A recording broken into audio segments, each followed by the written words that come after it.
A união romântica deveria ser um momento alegre, mas o casamento nem sempre termina bem, e o pior nem sempre é o divórcio. Às vezes, casamentos acabam em assassinato. No episódio de hoje, vamos analisar 2 casos em que um começo feliz terminou em tragédia, enquanto examinamos 2 casos assustadores de maridos assassinos.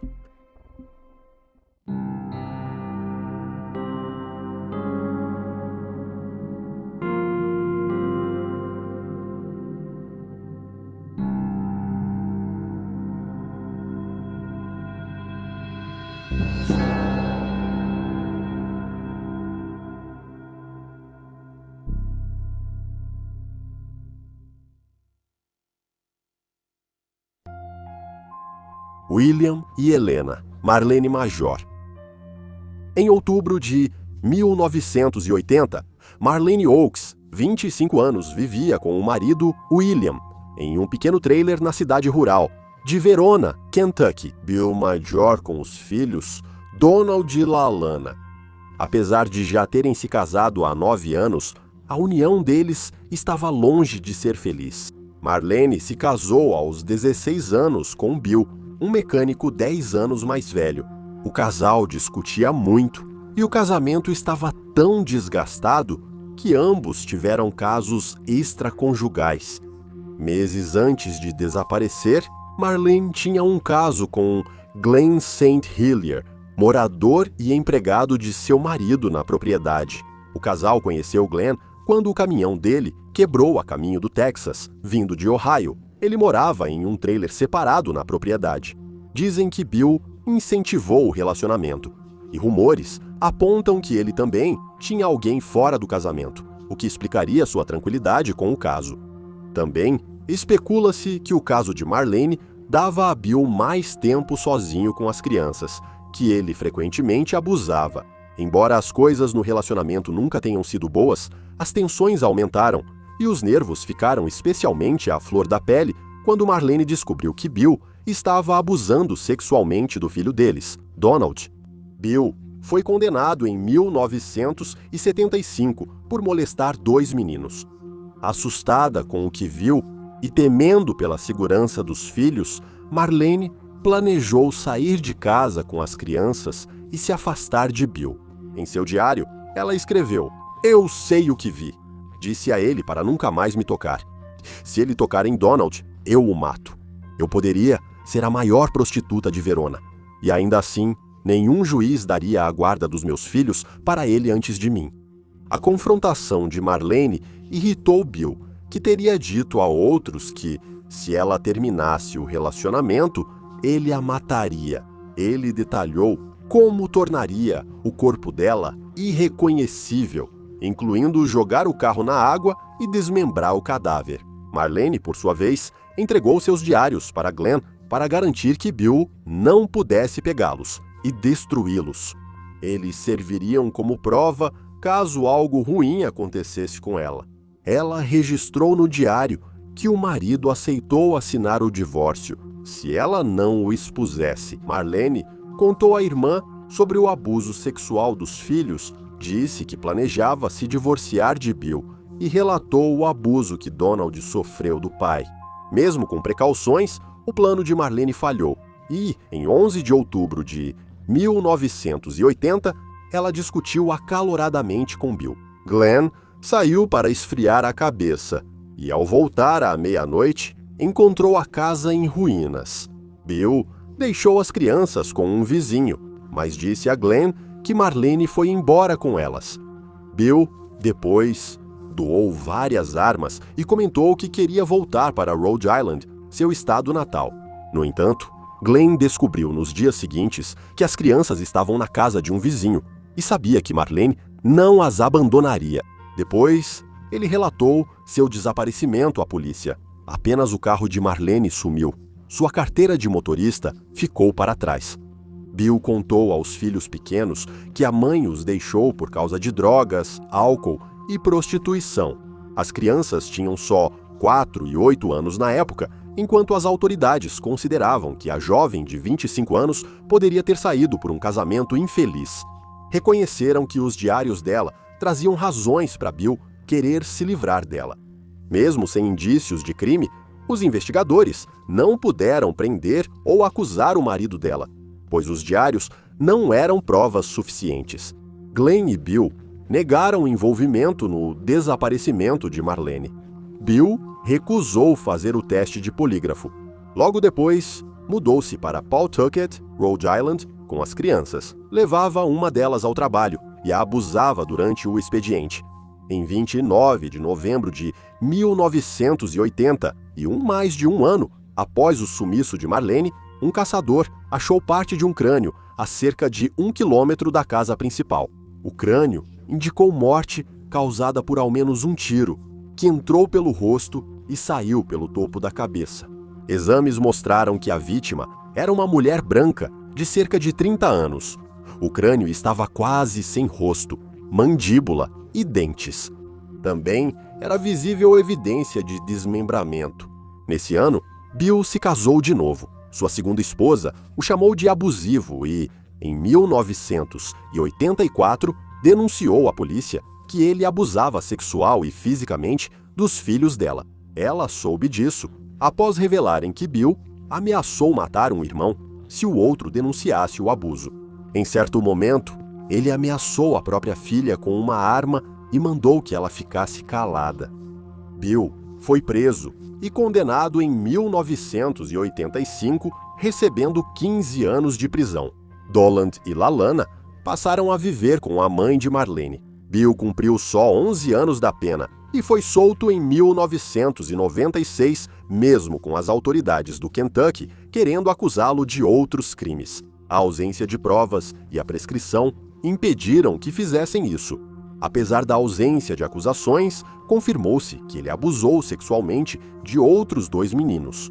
Morando com a avó materna, Lalana quis descobrir o que ocorreu em 1981, quando sua mãe desapareceu. A mãe de Marlene estava convencida de que Bill era o responsável, embora Lalana supostamente tenha confrontado seu pai e exigido saber onde Marlene estava enterrada. Ele falou: "Se acha que vou contar onde sua mãe está enterrada, está louca." Lalana buscou sozinha por sua mãe, chegando a acessar arquivos da polícia do condado de Boone sobre o caso. Aos 20 anos, ela não encontrou mais pistas sobre onde Marlene estava. Foi só em 2001 que Marlene foi associada ao crânio, achado perto da casa da família. 20 anos antes, Lalana submeteu o DNA mitocondrial para que pudesse ser testado em comparação com o crânio. Os resultados indicaram parentesco materno entre ela e o dono do crânio. Meses depois, o pai de Bill, Jim, aceitou ajudar as autoridades a reunir provas. Anos antes, ele disse aos investigadores que o filho confessou matar a esposa, mas as autoridades precisavam de provas para acusá-lo. Por todos os relatos, Jim não tinha amor pelo filho, reconhecendo que ele era um pedófilo e citando: "Não presta, ele não é útil para ninguém." Ao saber que Bill enfrentaria a pena de morte, ele disse: "Eu puxo a alavanca se precisarem de mim." Eles gravaram secretamente uma ligação entre Bill e seu pai, onde Bill admitiu tudo o que matou a esposa dele, enterrou o corpo em uma dolina, descartou a arma e jogou o carro no rio Ohio. Ele afirmou total indiferença ao assassinato.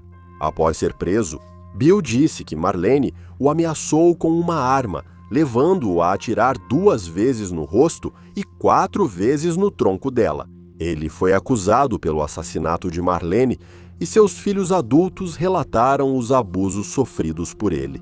No final, Bill foi condenado e recebeu prisão perpétua. Segundo relatos, ele morreu em 2017, ainda atrás das grades.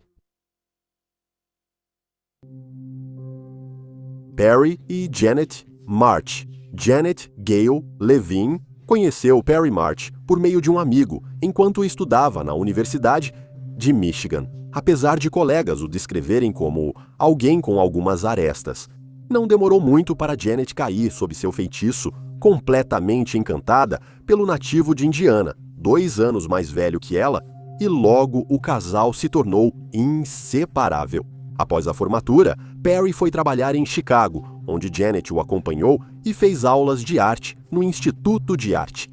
Ela sentiu saudades de casa, então o casal voltou ao Tennessee, onde os pais de Janet pagaram a mensalidade de Perry. Enquanto estudava Direito na Universidade Vanderbilt, após se formar, começou a trabalhar no escritório Bass, Berry & Sims. Janet virou ilustradora de livros infantis e se casou com Perry em 1987.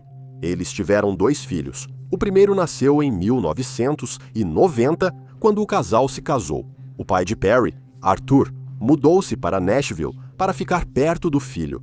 Os pais de Janet, famosos por sua generosidade, compraram a casa de Arthur em Michigan após a execução e a alugaram de volta para ele. Os registros indicam que eles rescindiram o contrato no início de 87 por inadimplência do aluguel. Ao se mudar para Nashville, os Levins deixaram Arthur morar com eles e até lhe emprestaram dinheiro para começar na cidade. Apesar do apoio financeiro, Arthur faliu em 1991.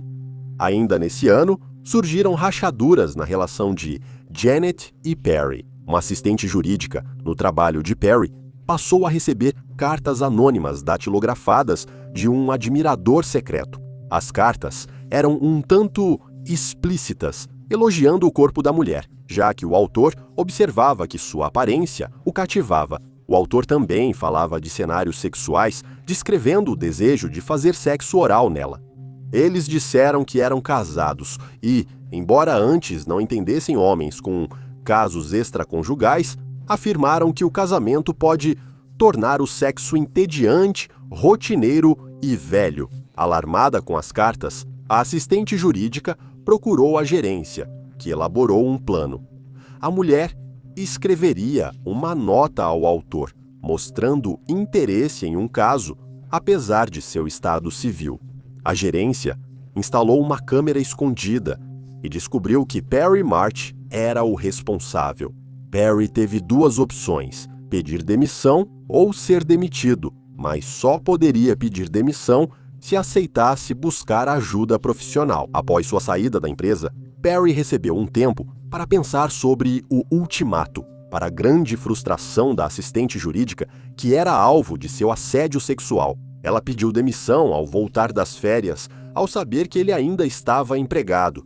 Depois, Perry foi demitido após sua saída da empresa. Ele aceitou pagar 25 mil à assistente jurídica para que seu ex-empregador evitasse um processo de assédio sexual, enquanto mantinha os pagamentos. O motivo real da demissão dele?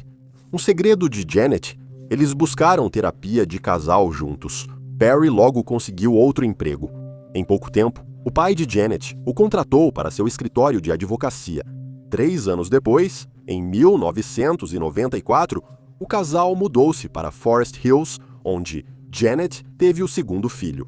Nessa época, porém, o casal continuava tendo problemas conjugais e nada havia melhorado a situação deles. Nem a casa nova, nem o bebê, nem o fato de buscarem ajuda profissional. Os dois consultavam psiquiatras diferentes, mas Perry passou a ficar mais tempo fora de casa. Amigos na época o viram em várias ocasiões na companhia de outras mulheres, e ele chegou até a pedir a um cliente rico se poderia se mudar para o apartamento extra dele.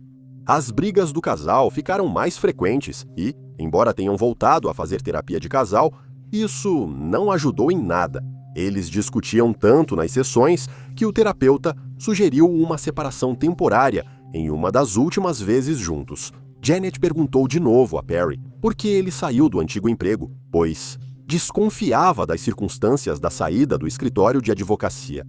Perry reafirmou que saiu após um conflito com um colega, como já havia dito ao ser demitido. Em 14 de agosto de 1996, um dia antes do desaparecimento de Janet, a babá notou que ela estava mais quieta e retraída que o habitual. Janet avisou a babá que ficaria no computador o dia todo e fechou a porta ao entrar no escritório. Esse comportamento era considerado anormal para ela. Amigos disseram que, naquele dia, ela parecia distraída e um pouco assustada com o marido. ela e a mãe agendaram um advogado de divórcio para 16 de agosto. Segundo Perry, em 15 de agosto, ele e Janet discutiram. Quando as crianças dormiram às 20 horas, ele se ofereceu para ir para um hotel naquela noite. Janet supostamente avisou que sairia de férias, mas se recusou a revelar o destino. Perry disse que a mãe de 2 filhos, de 30 e 3 anos, colocou roupas em 2 bolsas e uma mala, entrou no carro e saiu por volta das 20h30. Ele afirmou que ela deixou uma lista de coisas que precisavam ser feitas durante sua ausência. Ela entrou no carro com dólares, passaporte e um saco de maconha. 30 minutos depois, registros mostram que Perry avisou parentes e amigos que Janet o deixou com as crianças. Primeiro, ele ligou para os irmãos, depois para uma amiga de infância de Janet e avisou os pais dela perto da meia-noite. Os pais dela ficaram céticos com a história, pois parecia algo que Janet jamais faria, simplesmente sair de casa, mesmo depois de uma discussão. Decidiram confiar em Perry e pediram que ele solicitasse que ela ligasse ao retornar. No dia seguinte, frequentadores da casa da família do casal notaram um comportamento estranho. A faxineira, que chegou entre 8 horas e 8h30, testemunhou que a casa já parecia limpa e que Perry pediu para não mexer na sala de brinquedos das crianças. Ele disse à babá que Janet estava na Califórnia a trabalho. Quando ela chegou entre 9h30 e 10h, ele repetiu que Janet estava na Califórnia, durante uma viagem para visitar o irmão dela em Los Angeles. A babá disse aos investigadores que Janet sempre avisava antes de sair e deixava instruções para ela. Por isso, ela achou estranho que a mãe de 2 filhos não tivesse feito nada disso. A terceira visitante era uma mãe cujo filho ia brincar com o filho mais velho de Janet e Perry, Sampson. A mãe foi recebida por Samson, que percebeu a ausência de sua própria mãe ao voltar para buscar o filho. Naquela tarde, ela ouviu Perry dizendo que precisava trocar o carpete do escritório. 2 dias após Janet ser vista pela última vez, seus pais ficaram preocupados, já que ela nunca deixara os filhos sem avisar e queriam chamar a polícia. Perry e seu irmão, que veio ajudar, convenceram-nos a esperar 12 dias, pois Janet teria dito que ficaria fora esse período. Nessa época, Perry ligou para o pai e contou sobre a situação. Arthur, que agora vivia no México, chegou dias depois para ajudar com a casa na ausência de Janet. De acordo com um processo judicial posterior, em 23 de agosto, Perry começou a procurar um advogado de defesa criminal cujos serviços ele queria contratar. Quando Janet não apareceu no aniversário do filho em 25 de agosto, seus pais acharam que algo estava muito errado. Alegaram que Perry não quis chamar as autoridades, enquanto ele disse que os Levins evitaram avisar a polícia para não envergonhar Janet. 29 de agosto, a polícia foi finalmente notificada sobre o desaparecimento. Os investigadores não acharam vestígios de Janet ao investigar seu desaparecimento. Seus bancos e cartões não foram acessados e ela não foi hospitalizada. Em 7 de setembro, encontraram o carro da mulher de 33 anos estacionado de ré em um condomínio a cerca de 8 quilômetros da casa dos Mart. No carro, estavam quase todos os itens que Janet teria levado ao sair de Perry. O detetive analisou a cena e notou uma camada de poeira e pólen no exterior, indicando que o Volvo estava parado ali, sem ser movido ou tocado por algum tempo. Havia teias de aranha nos paralamas e ferrugem nos discos de freio. Investigadores notaram que o banco do passageiro estava recuado e o do motorista perto do volante. Um par de sandálias brancas no chão estava cuidadosamente posicionado, não jogado de qualquer jeito. Notaram que não havia sutiã na bagagem e a nécessaire dela estava sem pasta de dente e escova de cabelo. Os Levins contrataram um detetive que percebeu Perry falando da esposa no passado. Ela foi ao prédio, onde acharam o Volvo, para buscar testemunhas, mas foi contatada por Perry, que exigiu furiosamente que ela lhe enviasse por fax uma lista de todas as pessoas com quem ela havia falado e o que elas haviam dito.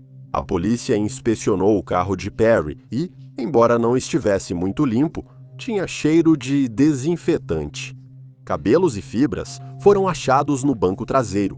Detetives relataram que Perry estava ansioso e recusou autorizar busca em sua casa. As autoridades conseguiram um mandado de busca para a propriedade no fim de semana seguinte e o executaram um dia depois, em 16 de setembro. Descobriram que o disco rígido do computador do casal foi removido à força e nunca recuperado na época. Eles descobriram que Perry comprou pneus novos para o Jeep em 21 de agosto. O dono da loja disse que os pneus dele já eram novos, mas Perry insistiu porque queria outra marca. Com essas últimas informações em mente, os investigadores voltaram sua atenção para Perry. Nas semanas seguintes, ele se mudou com as crianças para Chicago e foi ouvido fazendo várias declarações bizarras, incluindo dizer: "Dane-se os Levins e dane-se a polícia de Nashville." Até perguntou a uma amiga de Janet o que pensaria se dissesse que pôs o corpo dela no porta-malas. Saiu dirigindo enquanto as crianças dormiam e voltou como se nada tivesse acontecido. Perry cortou contato com amigos, conhecidos e a família de Janet após sair do Tennessee e não foi ao memorial da esposa. Perry manteve sua inocência e frequentemente declarava que era um homem injustiçado, dizendo ao Nashville Scene em 1997: "Não vou permitir que um policial equivocado, um homem vingativo e alguns jornalistas de baixo nível destruam o que levei anos para construir." Em 1999, Perry morava no México com os filhos e tinha se casado de novo, apesar das suspeitas. Só em 2005, Perry foi preso e levado de avião para Los Angeles, onde foi recolhido pelo FBI e acusado de homicídio em segundo grau, adulteração de provas e abuso de cadáver. No fim de 2004, detetives do Cold Case e promotores apresentaram provas contra Perry a um grande júri, que o indiciou pelas acusações citadas. Perry disse que aceitaria se declarar culpado se pegasse até 7 anos de prisão. Também questionou os investigadores sobre as provas contra ele e se tinham encontrado um corpo. E se fosse homicídio em segundo grau, caso alguém tivesse morrido acidentalmente. Mesmo após ser preso, Perry não demonstrou aprendizado e tentou contratar um colega de cela para matar os Levins, que tinham a guarda das crianças. Em abril de 2006, Perry foi condenado por desviar $200 mil da empresa do sogro nos 2 anos antes do sumiço de Janet. 2 meses depois, ele foi condenado por 2 conspirações para assassinar os Levines. Para esse plano, ele contou com a ajuda do pai, que depois foi condenado e preso por acusações semelhantes nos meses seguintes. Mesmo sem o corpo de Janet, Perry foi condenado por assassinato em segundo grau, manipulação de provas e abuso de cadáver. Seu pai, Arthur, admitiu ter ajudado a se livrar do corpo de Janet. Perry matou Janet durante uma discussão e enterrou o corpo em uma cova rasa perto de casa. Ao saber dos planos de construção, ele pediu ao pai para desenterrar o corpo e levá-lo a outro local. Enterraram Janet em Bowling Green, Kentucky. Arthur não levou os investigadores aos restos mortais, apesar da polícia acreditar em sua versão. Perry segue preso, cumprindo 56 anos de sentença. Seu pai, Arthur, morreu 3 meses após começar a cumprir 5 anos. O corpo de Janet ainda está desaparecido até hoje. E aí estão os fatos. Por favor, deixe um comentário aqui embaixo com seus próprios pensamentos e reações e lembre-se de curtir este vídeo e se inscrever para apoiar o canal. Obrigado por assistir, fique atento, fique seguro e até a próxima.